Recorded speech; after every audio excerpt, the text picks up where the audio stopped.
Afternoon 2-3 గంటల ఇంటికి పంపించేసి అంతా డే కేర్ బేసిస్లోనే మనం ట్రీట్మెంట్ చేయగలం. అంటే పేషెంట్ ఒక రోజంతా ఉండి వాళ్ళ దినం వేస్ట్ చేసుకోకుండా ఏదో ఒక రోజు వాళ్ళకి ఇష్టమైన ఒక నచ్చిన రోజు ఖాళీ ఉన్న రోజు వాళ్ళ అటెండర్తో వచ్చి పేషెంట్ని ట్రీట్మెంట్ చేయించుకొని ఆఫ్టర్నూన్ అంతా పంపించే వీలు ఉంటుంది అనమాట.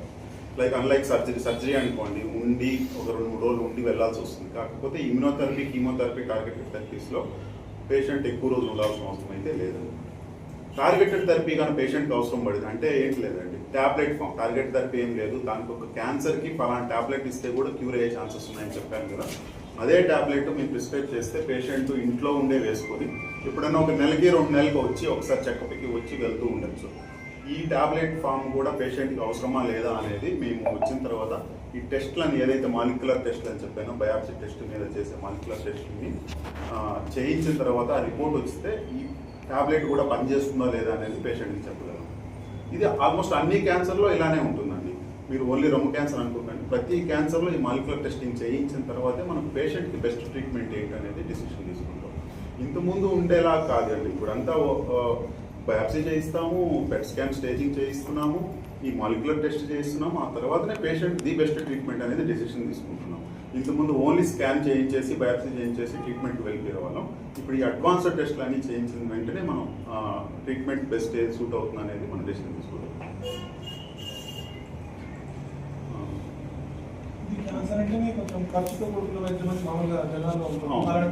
అలాంటి వాళ్ళకి ఏంటంటే ఇప్పుడు మేము ఏం చేస్తున్నామంటే క్యాన్సర్ కొన్ని మాలిక్యూల్స్ నిజంగానే కొద్ది కాస్ట్లీ అయితే ఉంటాయి. అంటే ఆ కంపెనీ నుంచి వచ్చే మాలిక్యూల్స్ అవే వాటికి ఖర్చు అనమాట.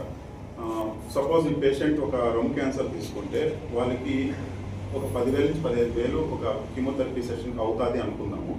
దాంట్లో కీమోథెరపీ మాలిక్యూల్స్ ఒక 8,000 నుంచి 7,000 వరకు ఖర్చు అయ్యే అవకాశం ఉంటాయి. ఒక ఎగ్జాంపుల్ లాగా చెప్తున్నాం, ఒక ఉదాహరణ.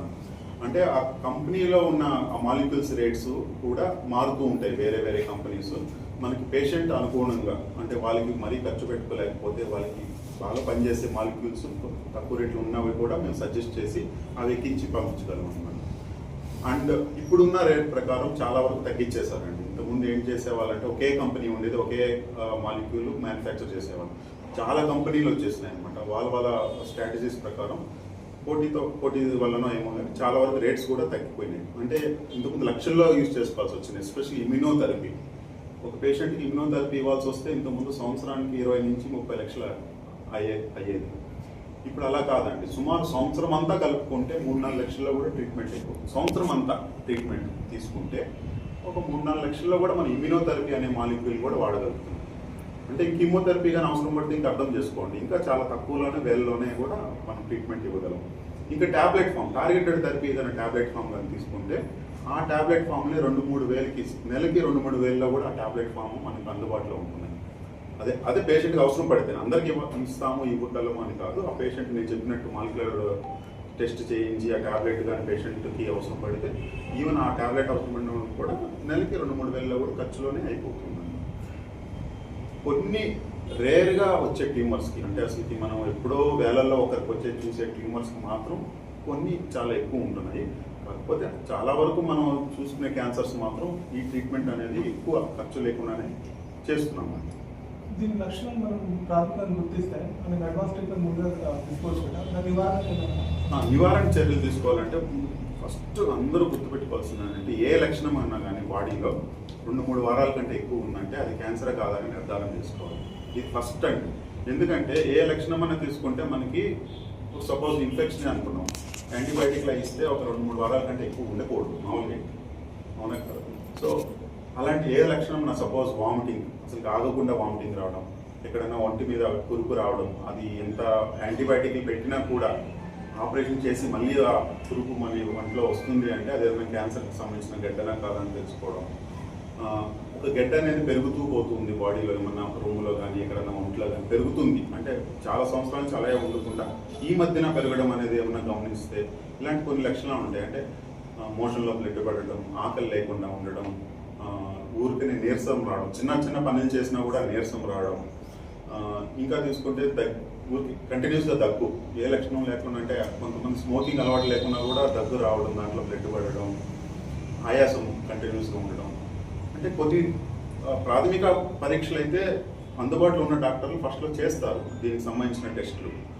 చేసినప్పుడు కొన్ని మందులు రాస్తారు కూడా. ప్రస్తుతానికి వారం 10 రోజులు మందులు వాడండి, తగ్గుకుంటే మళ్ళీ రండి అని చెప్తారు చూసారా. ఆ మళ్ళీ రావడం అనేది చాలా ఇంపార్టెంట్. ఎందుకంటే ఫస్ట్లో చాలా వరకు అన్ని గడ్డలు క్యాన్సర్లో ఉండవండి. చాలా వరకు ఒక 100 గడ్డలు తీసుకుంటే ఒక 10-15 క్యాన్సర్లు ఉంటాయి. సో 80 నుంచి 90% వరకు నార్మల్ కందితలే ఉంటాయి. వాటిని మనం నెగ్లెక్ట్ చేయకూడదు అనమాట. సపోజ్ ఆ 70-80 కాకుండా 10% మనం నెగ్లెక్ట్ చేసాకే క్యాన్సర్గా మారే అవకాశం ఉంటాయి.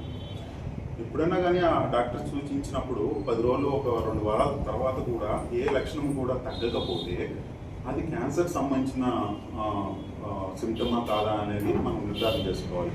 ఆ డాక్టర్ గారు ఎలాగో పరీక్ష రాస్తారనమాట. బయాప్సీ సపోజ్ ఒక టెస్ట్, సపోజ్ డాక్టర్ గారు యాంటీబయాటిక్స్ ఏమైనా ప్రిస్క్రైబ్ చేసిన తర్వాత అల్సర్ కానీ తగ్గకపోతే దానిని బయాప్సీ చేయిస్తారు.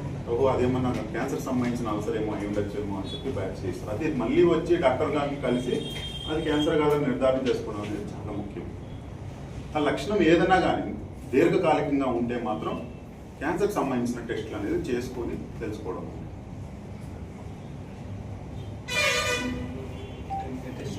ఇంకోటి రేడియేషన్కి సంబంధించిన విషయం నేను చెప్పాలండి. రేడియేషన్ ఆంకాలజీకి సంబంధించిన చాలా లేటెస్ట్ అడ్వాన్స్మెంట్ మన హాస్పిటల్లో జరుగుతుంది, యశోద సికింద్రాబాద్ హాస్పిటల్లో.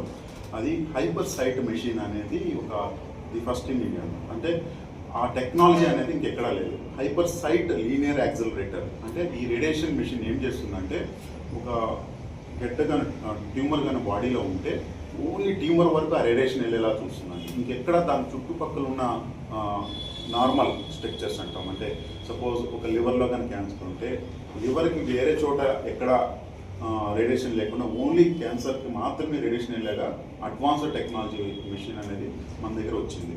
ఈ నెలలోనే స్టార్ట్ అవుతుందండి. సో ఎవరికైనా రేడియేషన్కి సంబంధించిన ఎవరైనా డౌట్స్ ఉన్నా కానీ, రేడియేషన్ ట్రీట్మెంట్స్ ఎవరైనా తీసుకోవాలని అనుకున్నా కానీ ఈ అడ్వాన్స్డ్ లేటెస్ట్ టెక్నాలజీ మిషన్ మాత్రం మీరు వాడుకునేటట్లా చూసుకోండి. దీనివల్ల మేజర్ ఉపయోగం ఏంటంటే సైడ్ ఎఫెక్ట్స్ చాలా మినిమల్ ఉంటాయి, అసలు లేవనుకునే చెప్పాలి. ట్యూమర్ మాత్రం క్యూర్ రేట్స్ చాలా బాగుంటాయి. ఇది ఫస్ట్ టైం మన యశోద సికింద్రాబాద్లో ఇన్స్టాలేషన్కి చేస్తున్నాం. ఆల్రెడీ కంప్లీట్ అయిపోయింది. ఈ నెల నుంచి లేదంటే మే నెల ఫస్ట్ వీక్ నుంచి అయినా స్టార్ట్ చేస్తున్నాం.